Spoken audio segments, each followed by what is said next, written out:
Hey, what's going on, everybody? My name is Rufus Sims, and I am here to bring Next Gen Impact Church this week's Monday Motivation.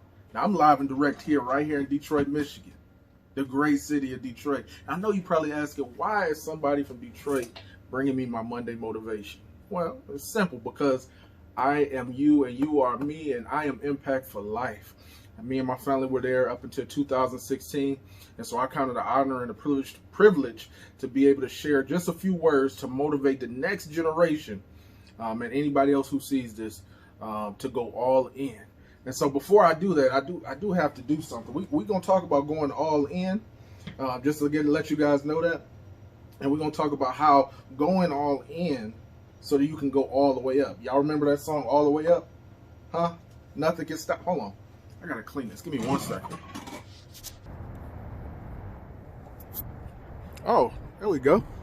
We're back at it. Look where I am. Cass Tech High School. This is where your pastor went to high school here in Detroit. And we talking about going all in so you can go all the way up, right? We thinking about life and we thinking about everything that we want to be. Whether it's hobbies, whether it's sports, you do everything you're willing to do to go all in with sports. You got to practice your jump shot.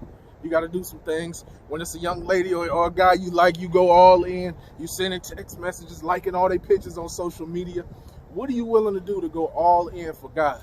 And why is it even important to go all in for God? I'll let you know right now. It's a scripture that I found that messed me up, man.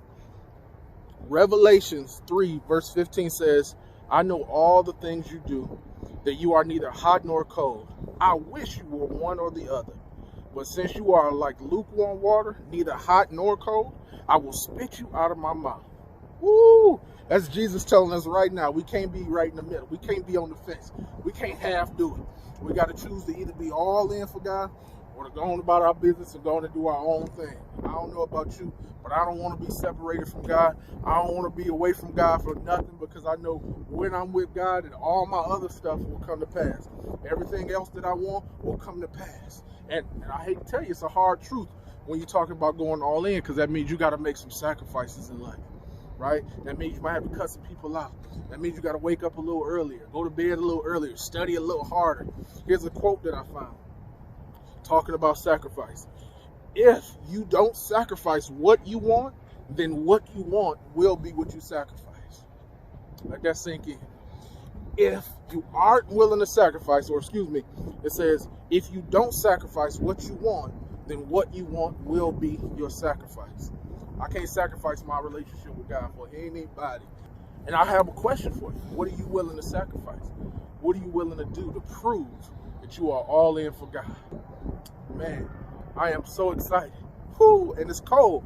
So hold on, let me click this. There we go. Back at it. I want to finish up. We talked about so many things today, but I want to finish by giving you 3 things that's going to keep you from being all in with God and ultimately keep you from going all the way up to where you want to be. The number one thing I can think of is distractions. The definition of distraction is a thing that prevents someone from giving their full attention to something else. It's going to distract you from going to where you want to be. What's some distractions you can think of? Well, one right here, we on social media. This can be a distraction if you don't protect your eyes, if you don't stop scrolling after so long. 1 minute can turn into an hour. Next thing you know, you scrolling and looking at everybody's timeline, and they don't even matter. The number 2 thing that can keep you from going all in with God is fear. Fear. I challenge you to think about what you're afraid of, the things that you know and the things that you don't know. Fear is an unpleasant emotion caused by the belief that something or someone is dangerous, that's likely to cause pain, or it can be a threat. Now, I know somebody that used to say that to me years ago. Why you care about what they think? They ain't got a heaven or hell to put you in. I never understood it as a youngster. I understand it now, because a lot of those people that I counted as friends, that they were going to be there for life, I don't even hear from them no more. So why am I going to fear what they think? When the only person that was there then is there now, other than my mom, dad, stuff like that, is God. That's a healthy fear. Only fear that. Don't fear what other people going to think about you, what they're going to say. And then the last thing that's going to keep you, this one might surprise you, keep you from going all in, is unforgiveness. Unforgiveness. Now, we all know sin separates us from God. Pastor Perkins probably teaches on that. But if we think about forgiveness, if we cannot forgive others, then God cannot forgive us. Now, that's according to the word. That's Matthew 6, verse 14. If we cannot forgive others, God can't forgive us. I don't want to be around nothing. I don't want to have nothing to do with being separated from God. So, cut out the distractions, remove the fear, and get into forgiveness. And you'll be able to go all in this year in 2021. Man, it was a privilege, like I said, to be able to share just a few words to motivate you and your family to go all in so you can go all the way up this year. Have a blessed day. Yeah.